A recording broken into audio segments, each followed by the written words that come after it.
Good evening, everybody, and welcome. Today's the 20th of May. The 20th of May. Boy, the year really is going by quickly, considering how different this year has gone than we would have expected at the beginning of it. Again, I'm here in the sanctuary, and I'm by myself. But this coming Sunday morning, many of you will be here with us. As you're aware, we have opened up the church for Sunday morning service at 11 o'clock and the Sunday evening service at 6 o'clock. We're opening those two services to basically be at what is roughly 30-something% capacity. What that allows for is that we can have as many people in this room as we can fit in here while still meeting the 6-foot social distance, wanting to make sure that everybody is safe. I want to say just a little bit. I'm going to take a couple of minutes right now to discuss what you can expect this coming Sunday. And before I talk about us actually assembling and coming in and being together, let me just mention this. You may be over this, I mean really over it. You know, you may have never considered this to be a significant event. You may believe that a lot of what's being said and done is scaremongering, if you will, by either the media or pharmaceutical companies or whatever it is. Or you may be one of those people that consider this to be a very real threat. You may know someone or more than one person that has lost their life during this time and has been attributed to the coronavirus.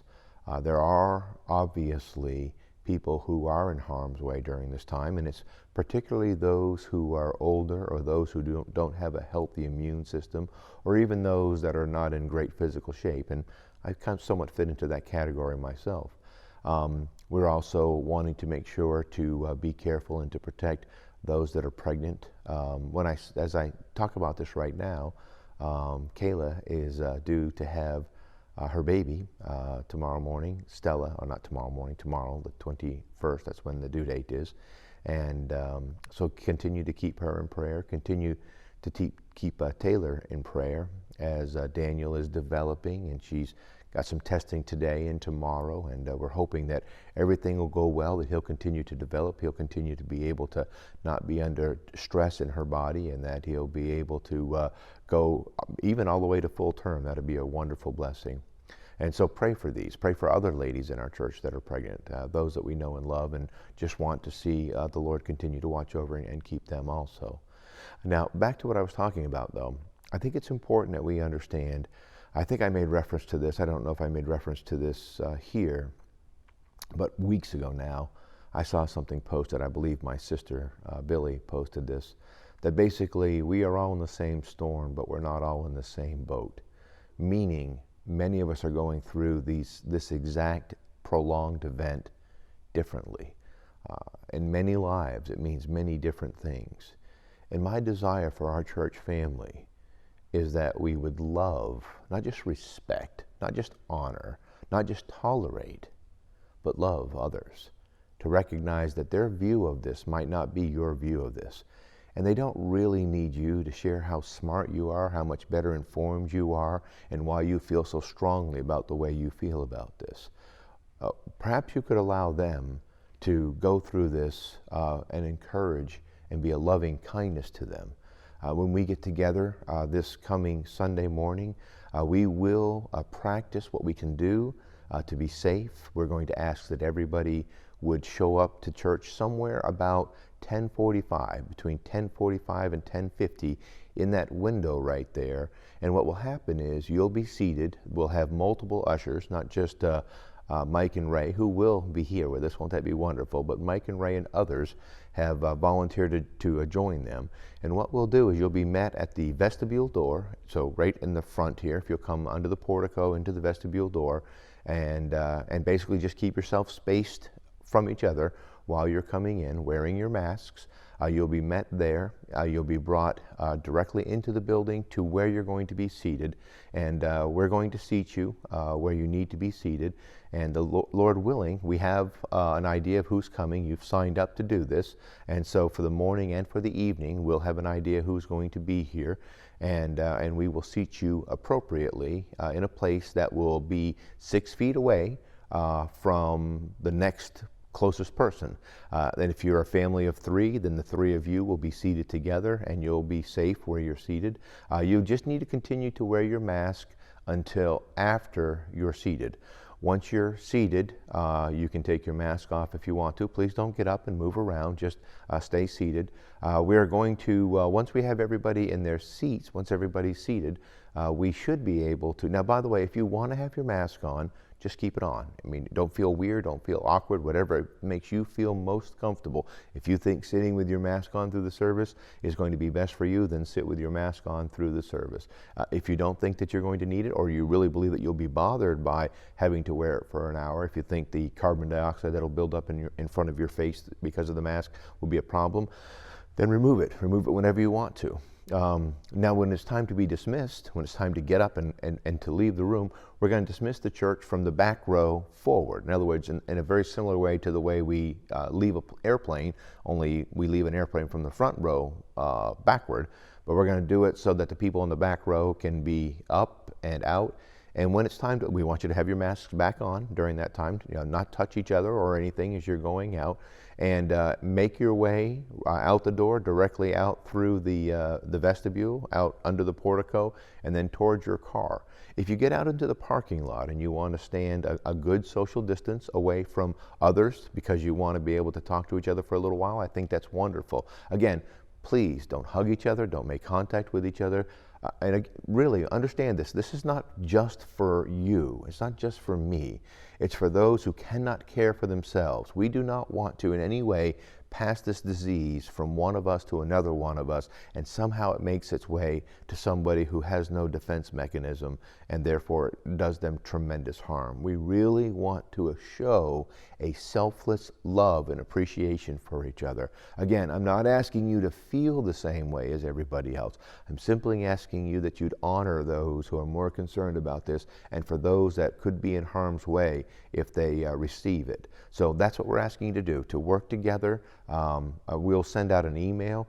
Probably you'll get a link to this video, so that's why you're watching it. Probably already received a link to this video, and that's why you're watching it, unless it's just you're watching it for the Wednesday evening now, in which case you're seeing this also. Again, our desire as we move forward is to be able to do more things together. We will simply continue to observe what we consider to be safe social practices as a church family. Again, this is not because of what the government says. This is not because of what the governor says. This is not because of what other churches are doing. Quite honestly, none of that really matters, in the sense that each one should do what they believe to be the right thing. If you're not comfortable coming, I was surprised how few people are going to come. Basically, we could fill the church, we could put the 84 people 3 times. We could do that in our church if everybody wanted to come. But really, we're going to do it a little over once, and there'll be a little left over for Sunday night. But many of you can come both Sunday morning and Sunday evening if you want to, because there will be availability on Sunday evening.